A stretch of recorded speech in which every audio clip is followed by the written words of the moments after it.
Hello students. आज की video में हम जानेंगे रोस्टिंग और कैल्सिनेशन के बारे में। और रोस्टिंग और कैल्सिनेशन क्या होती है, ये दोनों ही जो मेटल को एक्सट्रैक्ट करने की एक प्रोसेस होती है। तो आपको रोस्टिंग में क्या करना है, सबसे पहली बात रोस्टिंग में आपको कुछ पॉइंट्स को ध्यान रखना है।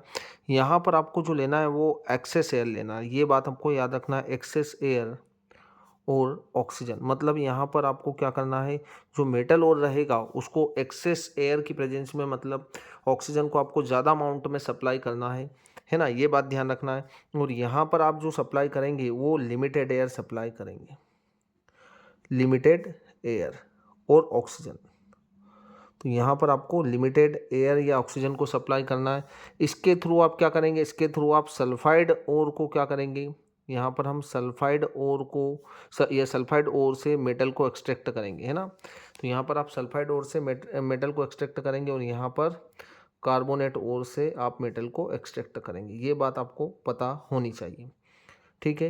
अब यहाँ पर हम एग्जांपल्स भी ले लेते हैं, ठीक है। और एक बात आप ये भी ध्यान रखें कि यहाँ पर जो रिलीज़ होगी वो क्या होगी, सल्फ़र डाइऑक्साइड रिलीज़ होगी। सल्फ़र डाइऑक्साइड गैस रिलीज़ होगी और यहाँ पर जो रहेगा वो कार्बन डाइऑक्साइड गैस रिलीज़ होगी। अब हम यहाँ पर एक एग्जांपल लेते हैं, जैसे मैं यहाँ पर ले रहा हूँ जिंक सल्फाइड। तो मैंने यहाँ पर लिया जिंक सल्फाइड, इसको आपने ऑक्सीजन, है ना, एक्सेस एयर लेना हमें। तो यहाँ पर मैं सप्लाई कर रहा हूँ ऑक्सीजन, और ऑक्सीजन जब सप्लाई करेंगे तो क्या होगा, यहाँ पर आपको मिलेगा जिंक ऑक्साइड और यहाँ से सल्फर डाइऑक्साइड रिलीज होगी, ठीक है।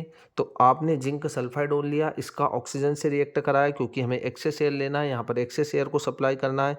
और इसका यदि रोस्टिंग हुआ तो आपको क्या मिला, यहाँ पर इसका रोस्टिंग होगा तो आपको यहाँ पर मिलेगा जिंक ऑक्साइड।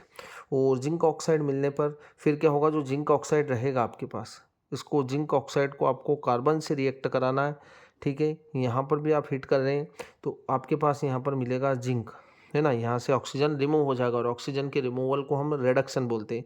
तो यहाँ पर आपको मिलेगा जिंक प्लस कार्बन मोनोऑक्साइड, ठीक है। तो ये भी एक गैस होगी और यहाँ पर आपको प्योर मेटल जिंक मिल जाएगा। तो इस तरीके से आप रोस्टिंग का प्रोसेस करेंगे। अब हम जान लेते हैं कैल्सिनेशन के बारे में। तो कैल्सिनेशन में आपको क्या करना है, लिमिटेड एयर को सप्लाई करना। तो मैं यहाँ पर कार्बोनेट और ले रहा हूँ, जिंक कार्बोनेट, जिंक कार्बोनेट लिया। इसका जब कैल्सिनेशन करेंगे आप, तो कैल्सिनेशन में भी आपको क्या मिलेगा, कैल्सिनेशन में भी आपको मेटल ऑक्साइड मिलेगा। तो यहाँ पर हमें मिल रहा है क्या, zinc oxide plus carbon dioxide. क्या मिल रहा है आपको, यहाँ पर कार्बन डाइऑक्साइड गैस रिलीज हो रहा है ना। वहाँ पर सल्फर डाइऑक्साइड गैस रिलीज हुआ था, यहाँ पर कार्बन डाइऑक्साइड गैस रिलीज हो रहा है। और ये जो मेटल ऑक्साइड मिला आपको, जिंक ऑक्साइड, फिर से आपको इसका कार्बन के साथ क्या कर देना, आपको हीट कर देना, जिससे आपको प्योर मेटल मिल जाएगा और यहाँ से कार्बन मोनोऑक्साइड गैस रिलीज हो जाए। तो दोनों ही प्रोसेस इम्पोर्टेंट होती है, बट एक प्रोसेस में आप जो रहेगा वो सल्फाइड ओर से मेटल को एक्सट्रैक्ट कर रहे हैं और दूसरी जो कैल्सिनेशन प्रोसेस है इसमें कार्बोनेट ओर से आप मेटल को एक्सट्रैक्ट कर रहे हैं, है ना। यहाँ पर आपको लिमिटेड एयर को सप्लाई करना और यहाँ पर आपको एक्सेस एयर सप्लाई करना, दोनों का मेन डिफरेंस होगा। यहाँ पर सल्फर डाइऑक्साइड गैस रिलीज हो रही है, यहाँ पर कार्बन डाइऑक्साइड गैस रिलीज हो रही है। दोनों ही के थ्रू आपको प्योर मेटल ऑब्टेन होगी और दोनों ही इंपॉर्टेंट है। Thank you.